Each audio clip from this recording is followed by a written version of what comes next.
It was a simple, straightforward question, and it deserved a simple, straightforward answer. John Montero thought to himself. How long have you been seeing Aaron?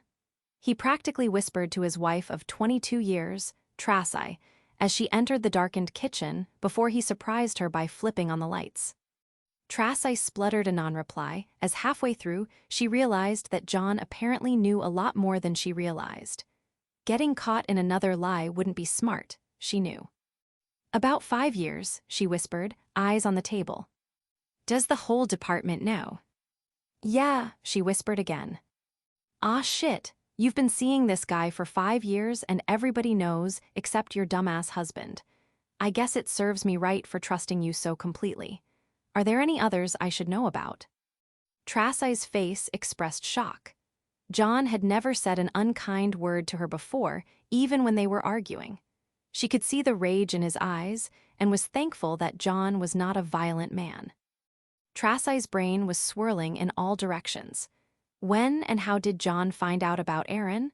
Could he possibly have been to the awards dinner? That certainly didn't make any sense to Tracy, because John had never been to any of the university's awards dinner before, but the timing of this confrontation was too coincidental. Still, nothing untoward had happened at the awards dinner to give away the affair, she thought. John was late for the awards dinner. Tracy had told him not to bother going, as it was just a dinner to honor various employees in the university's academic departments. Tracy was the admin for the English department. The department had 5 professors, a dean, an assistant dean, an admin, and a secretary. She had worked at the school for 15 years, and this year was getting her 15-year pin.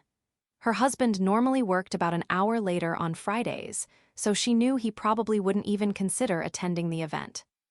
Hell, he hadn't made any of the other honors dinners the previous 14 years, so she didn't figure he would consider this dinner even though she was getting a pin. Truthfully, she didn't want him to attend, but told him about the dinner so she couldn't be accused of not keeping him in the loop. John didn't commit to attending the event, but he knew that he was going to attend the event to honor his wife. He thought she would get a big charge out of the surprise. That's what you do for the love of your life, he thought to himself. Traffic slowed him down a bit, and he got to the dinner about 10 minutes late. Almost everyone was through the buffet line and was seated at tables, mostly by department. John looked for where Tracy was seated and found her at a table of 15 occupied by the English department, and it appeared by several spouses. John noticed that Tracy was sitting between Assistant Dean Jason Peterson and Professor Aaron McClary. He noticed there were no open seats at that table, so after going through the buffet line, he sat down at a table near the back of the hall, figuring he would find his wife and congratulate her after she got her pin.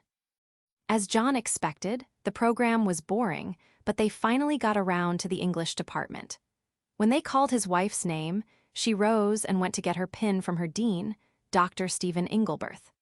As she made her way to the podium, John couldn't help but feel proud that she looked 10 years younger than her 46 years. She weighed maybe 5 pounds more than when they first got married, despite having 2 kids, and her shoulder-length dark brown hair accented her light, almost alabaster skin. After she accepted her pin and was making her way back to the table, John got up from his seat and started forward to intercept her and surprise her with his congratulations. She beat him back to her table, and as she got there, John noticed that Aaron had stood up, apparently to offer his own congratulations as well. He seemed like a nice enough guy the few times John had met him through the years, and John didn't think anything of it until Tracy stepped into Aaron's personal space, put her hands gently on his forearms, and then gave him a soft peck on the lips. John stopped in his tracks and just gawked. Nobody at the table seemed to take notice, maybe because at first glance it didn't seem to be very demonstrative, but it spoke volumes to John. The simple act was so very intimate and familiar, the way a husband and wife would have done it, or apparently, a woman and her longtime lover. John suddenly felt sick to his stomach and shaky. He turned around immediately and left the hall, found a bathroom, and hurled out his guts. He cleaned himself up and drove home, thinking about everything and nothing on the 20-minute drive. It was a little past 9 when John got home, so he knew he had about 2 hours to make some plans. Tracy would be home at just about 11, as she always was from these events, and it hit him that her being punctual was probably one of the reasons he trusted her so completely, and one of the things she used to hide her affair. Don't do anything out of the ordinary, and the clueless husband won't get suspicious, John thought to himself. Thinking about things from that standpoint gave John some other insights. He realized that every time Tracy came home from a late night out, she would call out a quick greeting and head upstairs for a quick shower to wash the day off her, as she called it. She would then come downstairs freshly showered, with a little spritz of new perfume on her. He never put 2 and 2 together to get that she was probably hiding the evidence of her affair. Of course, he and Tracy never had any intimacy on those nights either, as she always claimed to be too tired. At about 10:55, John pulled a bottle of red wine out of the fridge and poured 2 glasses on the kitchen table. He went into the den and turned on the lights and TV before returning to the darkened kitchen to take a seat. 10 minutes later, Tracy pulled her car into the garage and entered into the kitchen. She was about to call out to her husband when the kitchen lights suddenly went on. John wasn't in the den, he was in the kitchen. Tracy stammered. John looked like he'd eaten a lemon. He pointed to the other glass of wine and took a sip of his. "Why," John croaked. "I loved you with all my heart and I thought you loved me. We raised 2 great kids. What happened to 'till death do us part?" "I'm sorry, John. It just happened. I know that sounds like bullshit, but it's true. He was here for 2 years and we got to be friends. Then it got to be more. And along the way, the dean and then the others found out. The dean just asked us to be respectful of the university, and after a while it became normal. I became his work wife in every sense. And then we just carved out some extra time whenever we could. You just trusted me completely, and it made it easier for us." "Well, how absolutely foolish of me to trust the woman I love. I apologize for that," John snarked. "And my occasional trips must have really made things good for you, too." Tracy blushed and dropped her eyes. John got his answer. "I am in love with 2 men. You might not think it's possible, but it is. I love both of you, and I tried my best to never hurt you. You didn't lack for any love, emotionally or physically. I was always there for you," Tracy cried plaintively as her eyes started to fill with tears. "At least until recently," John responded. "When did he pull ahead of me? In the last few months, you've started to pull away from me emotionally, and you haven't initiated any intimacy in forever. You'll engage if I want to, but you don't initiate, and when we are together, I don't feel the intensity anymore. Are you thinking of him?" "Aaron's been going through a rough patch recently with his wife, and maybe I got a little caught up in his problems." "So Mr. Second Husband is married too, and he's been going through a rough patch with his first wife? A rough patch. I'm guessing she doesn't know about the affair." "As far as we knew, neither one of you knew about the affair. We were so careful. We didn't want to hurt either of you." "No," John yelled. "You were so careful because you didn't want to get caught. You at least knew what would happen if you got caught." "How did you catch us?" Tracy asked in a small voice. "Trying to change things up for the future?" John asked facetiously. "Ah, what the hell, as if it mattered anymore. I didn't catch you. You gave yourselves up." Tracy's eyes about bugged out of her head. "What?" "I showed up about 10 minutes late to the awards banquet. Had to sit in the back. I saw the kiss." "The kiss, that little kiss, that was nothing. How could you tell from that kiss?" she asked. "Because it wasn't demonstrative. It was just an intimate little kiss and touch, exactly like we've shared thousands of times in the past, but not recently," John said. "I might have been the only one in the room who saw it." Tracy blushed and stammered. She decided against answering back. "Why did you come to the awards dinner?" she finally asked. "Because I saw that we had been drifting apart, and I was trying to be there for you as a way to maybe get us back together. Talk about the wrong thing." "I'm sorry, John. I never meant to hurt you. How can we come to some sort of agreement so we can move forward with our lives?" Tracy asked. "Move forward? Seriously?" John asked with the tone of someone in complete shock. I will be calling an attorney first thing Monday morning." What if I'm not sure I want a divorce? What if you're not sure you want a divorce? That's your problem. Because I'm sure I want a divorce, John said. You don't get to love two men when you made vows with me, and I'm certainly not going to be husband number two. Maybe we just need to slow down a bit, John. I still love you, but I also love someone else. I don't see why we have to rush into a divorce, Trasai said, trying to give John her most sincere look. I don't see why you're making me the bad guy in this. Well, I'm certainly not the bad guy in this. I'm not the one who's been having an affair for 5 years. John got up and poured his nearly full wine glass down the kitchen sink. He trudged up the stairs to the bedroom. Trasai went into the family room and made a phone call. He knows, she said quietly into her iPhone. He's talking divorce. She listened intently to the other end of the conversation. No, I don't have any idea. I wasn't planning on this at this point, she said in response to a question. Yeah, love you too. Trasai hung up the phone and sat in the family room drinking her wine while not really watching what was playing on the big screen. She went into the kitchen for a second glass and repeated the process.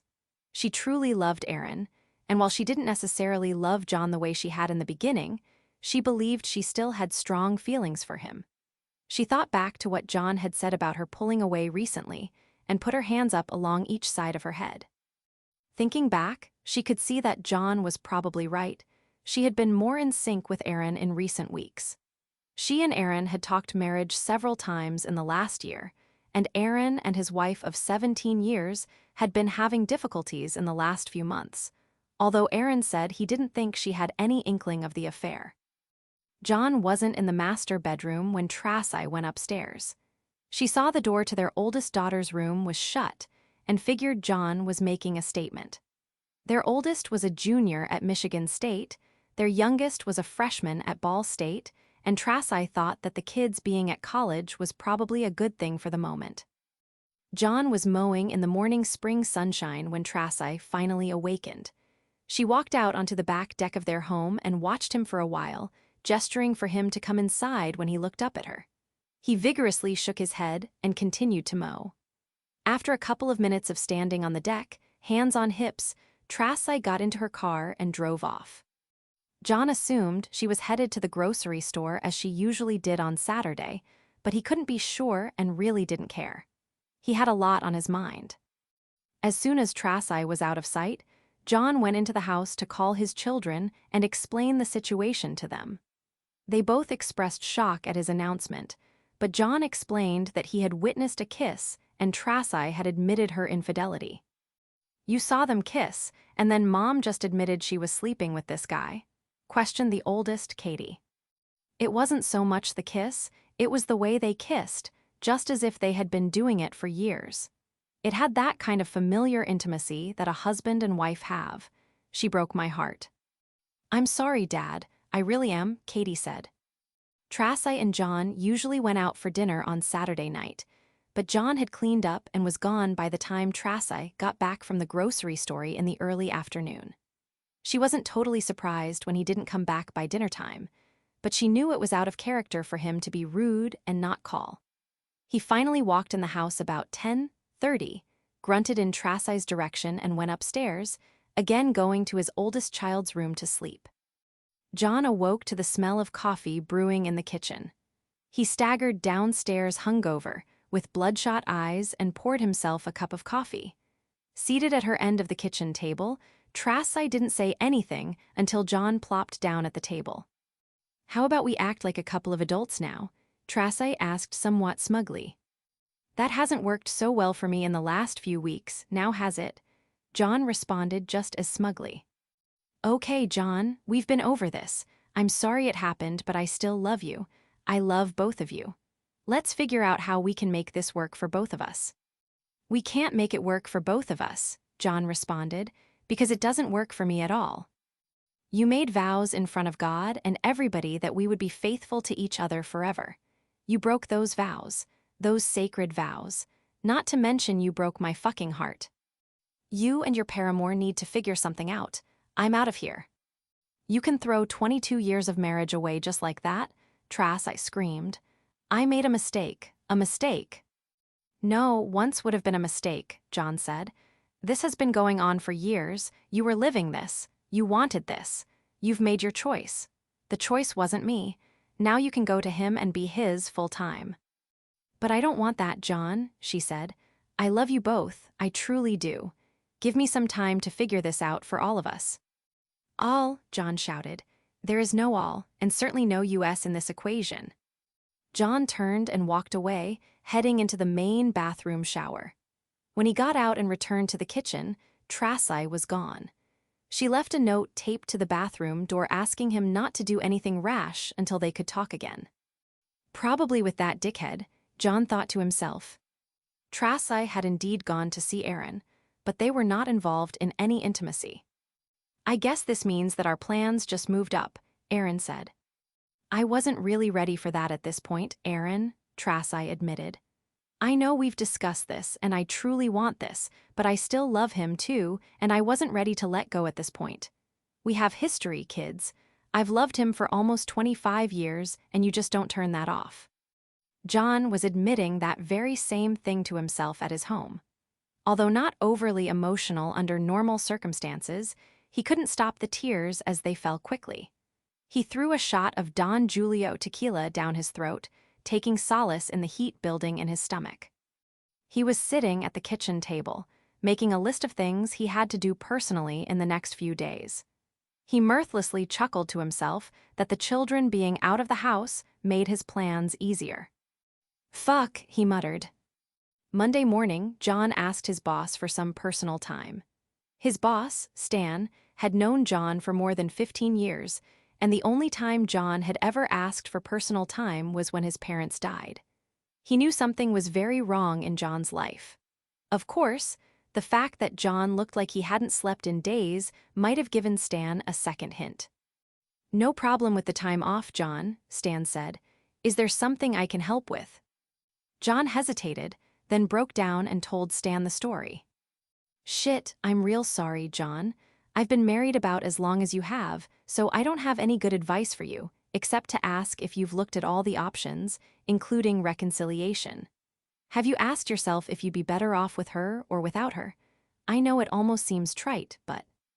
I've asked myself that question at least 100 times, Stan, and I always come up with the same answer.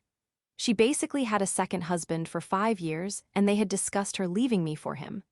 I can't share her, and I can't put up with that kind of disrespect. I love her and I hate her, and I would never be able to trust her again. She's been lying to me, Stan. I know I don't deserve that. Tracy fought the divorce, but was smart enough to start making alternative plans with Aaron. 6 months later, John was a free man for the first time in almost 25 years. He knew in his heart he still loved Tracy somewhat, but couldn't share his wife. He knew that if he hadn't stumbled onto Tracy's betrayal when he did, he would have had to deal with it eventually, and not necessarily from a position of strength. The pair split their finances down the middle and agreed to sell the house. The children were, of course, despondent over the divorce, but recognized there wasn't anything they could do to change John's mind.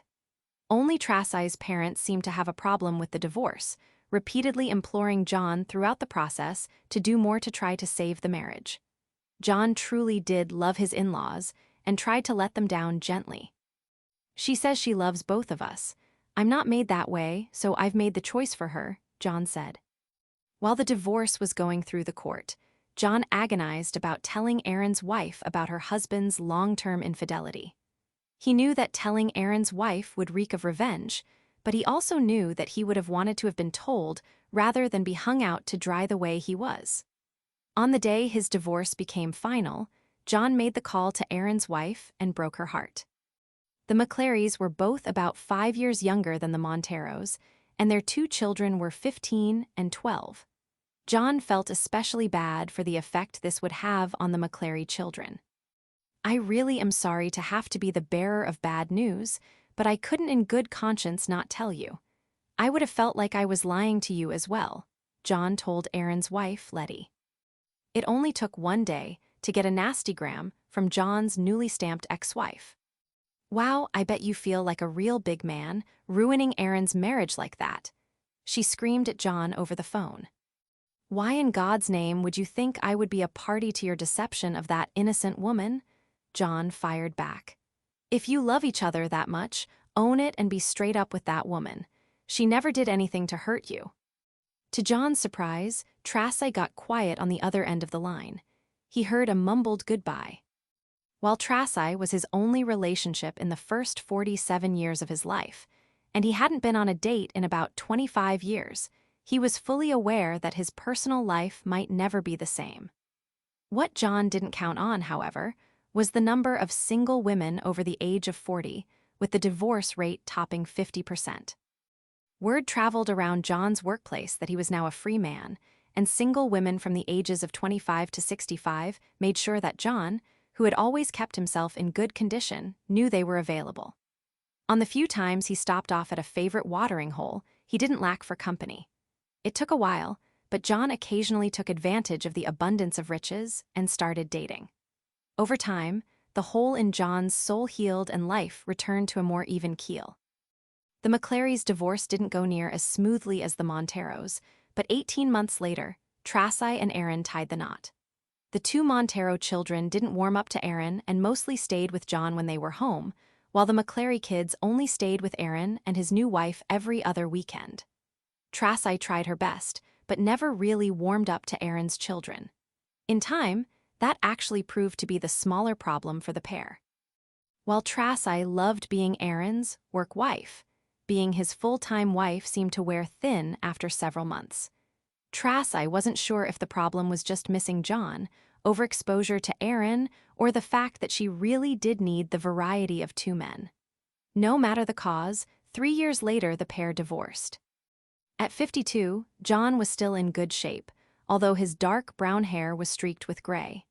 He had little problem attracting female company and had 1 or 2 dates every week. He had stopped off at his favorite watering hole for a sandwich and a couple of drinks after a tough day at the office. He was seated at the bar, just starting on his sandwich when he heard a familiar voice just behind him. "Hello, stranger, mind if I sit here?" John didn't have to turn around to know that the voice belonged to his ex-wife. He swallowed hard. "What are you drinking, Tracy?" he said as he gestured her to sit. "The same as always, John. I know you didn't forget." "Cal Chablis for the lady, please, on me." As the bartender served the wine, John took the first look at his ex-wife in almost 5 years. Her blonde hair was a couple of inches longer. Her waistline was a couple of inches wider. Crow's feet had formed at the corner of her eyes, but she was still a damned good-looking woman, John had to admit to himself. "How about we call a truce for Katie's wedding, John?" Tracy asked. "I didn't know we had hostilities going on," John replied. "Until 1 minute ago, you haven't said the first word to me since the divorce," Tracy related. "You don't show up at family events. You even stayed away from Katie's engagement party. Our oldest is getting married next year, and you have to be there and be present." "It's important to her, John." "If it's important to Katie, then it's important to me. I will be there and do whatever I need to do for her. You guys make the plans, I've got the expenses covered." Tracy gave John a sad smile. "I remember when you felt that way about me, John. I don't know how I could have been so foolish as to ever take your love for granted." John reached out his right hand. Tracy put her left hand into it. Before she left the bar 2 hours later, Tracy got John's cell number. The pair agreed to do their best together to make Katie's wedding as memorable as possible. 3 weeks later, John met Katie and his ex for a lunchtime wedding meeting. The meeting went well, and as John was getting ready to head back to work, almost reflexively, he asked Tracy out to dinner for the upcoming Friday night. Tracy beamed and Katie looked a little more than surprised, raising her eyebrows at her father. Tracy's version of the proverbial little black dress took John a little by surprise when she answered her door Friday night. "Woo, very nice, Mrs. McClary," John stammered. Tracy's immediate smile morphed into a look of guilt. "I'm sorry, I didn't mean that the way it came out," John said. "I'm sorry too, I let you down. Hell, I let me down," Tracy added. Dinner was at one of the city's best Italian restaurants, followed by an art showing at one of the galleries in the city. The pair mostly talked about their children, and some about what each had been up to since their divorce. Tracy told John that after her divorce from Aaron, she moved over to the university's business department, which after 20 years with the English department was like being divorced from an extended family. "When I do something stupid, I really do it big," she said sheepishly. Both enjoyed the evening, and Tracy offered John a drink when he walked her to the door. He politely declined, saying, "Maybe next time." The comment didn't escape Tracy, who smiled widely. On their third date, the evening led to a physical intimacy that seemed to bring past regrets to the surface for Tracy. John and Tracy went out twice more over the next few months, continuing their physical relationship. While John viewed the evenings as little more than casual encounters with an old friend, he knew that Tracy was beginning to see the dates as much more. Katie confirmed this the next time she and John had lunch. "You do realize that Mom thinks you two have a shot at getting back together, don't you?" Katie asked pointedly after the pair had been seated in the restaurant. "She's as giddy as a schoolgirl. Your time together has given her the impression that you actually care. But she knows that I'm still dating other women. I've told her that repeatedly. I've never lied to your mother, either then or now. I enjoy her company, but I have been completely honest with her." "Okay, Dad, I get it.